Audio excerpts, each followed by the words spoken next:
ஒரு கிஸ்ஸுக்கு இவ்வளோ பெரிய பிரச்சனையா? கவின் கொடுத்த கிஸ் கவின் நடித்த கிஸ் எப்படி இருக்குன்றது ஒரு quick review பார்த்துலாமா?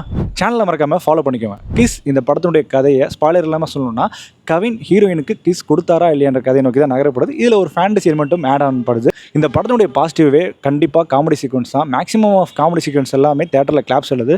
Especially VTV Ganesh வர சீன்ஸ் எல்லாமே கிளாப்ஸ் தான். மேரேஜ் போர்ஷன் வரும், அதில் வந்து தேட்டரே அலரிச்சு அந்தளவுக்கு சரியான காமெடி ஒர்க் அவுட் இருக்குது. அண்ட் ஃபர்ஸ்ட் ஹாஃப்லேயே நிறைய ஒர்க் அவுட் இருக்குது. இந்த படத்தை பொறுத்த வரைக்கும் ஜாலியாக ஃபன்னாக ரொம்ப கோ வித் ஃப்ளோ மாதிரி ஈஸியான நரேஷனில் போயிட்டு இருக்கு. அண்ட் ஃபேண்டசி ரொம்பவே நல்லா ஒர்க் அவுட் ஆயிருக்குன்னு சொல்லணும். எஸ்பெஷலி வந்து பார்த்தீங்கன்னா இன்டர்வலில் நடக்கிற அந்த டர்னிங் பாயிண்ட், அப்புறம் கிளைமேக்ஸில் வர அந்த ஒரு விஷயம் ரொம்பவே நல்லா இருந்தது. கவின் இந்த படத்தில் கூலாக ஃப்ரீயாக ரொம்ப ஹேண்ட்ஸமாக அந்த படம் ஃபுல்லாக நடிச்சிட்டு போயிருக்காரு. அவருடைய போர்ஷன்ஸ் ஃபுல்லாக என்ஜாய் பண்ணவே இருக்குது. அண்ட் பிரீத்தி ஆசரானியோட நடிப்பாக இருக்கட்டும், மற்ற சப்போர்ட்டிங் ஆக்டர்ஸாக இருக்கட்டும், எல்லாமே இந்த படத்துக்கு என்ன நீட்டான பர்ஃபார்மன்ஸ் கொடுத்துட்டு போயிருக்காங்க. அண்ட் இந்த படத்தில் ட்ராபேக் பொறுத்த வரைக்கும் படம் கொஞ்சம் லென்த்தாக போதும் அப்படின்ற மாதிரி ஃபீல் ஆகுது. எஸ்பெஷலி ஃபர்ஸ்ட் ஹாஃப்லேயே வந்து பார்த்தீங்கன்னா கொஞ்சம் லேக் அடிக்க ஆரம்பிக்குது. செகண்ட் ஹாஃபில் ஒரு சில போர்ஷன்ஸ்லாம் தேவையில்லாமல் இருந்திருக்கும் அப்படின்னு ஃபீல் ஆகுது. ஏன்னா அந்த போர்ஷன் இல்லைனா இந்த படத்தினுடைய கதை நவருக்கு ஏதாவது பிரச்சனை இருக்கான்னு பார்த்தீங்கன்னா அப்படிலாம் எதுவும் இல்லை.